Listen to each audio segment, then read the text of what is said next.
আজ একটা ঘটনার কথা বলি শুনুন। আমার দোকানে একজন খদ্দের এলো। খদ্দেরটাকে আমি ভাইপো বলি, ও আমাকে কাকা বলে। তো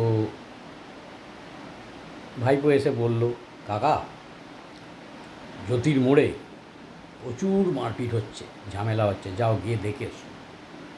তো আমি ভাইপোকে বললাম, ভাইপো তুই এক কাজ কর, আমি তো যেতে পারবো না এখন, আমার তো দোকান বন্ধ করে যেতে যেতে বিকেল 5টা বাজবে।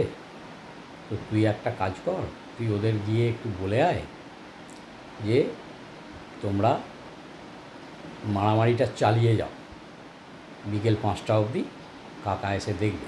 কাকার খুব শখ, ইচ্ছে মারামারিটা দেখবে।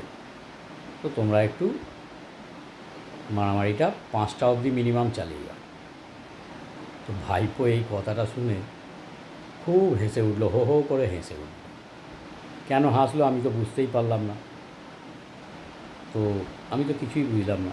তো আপনারা যদি বুঝে থাকেন তাহলে একটু কমেন্টে লিখে জানাবেন।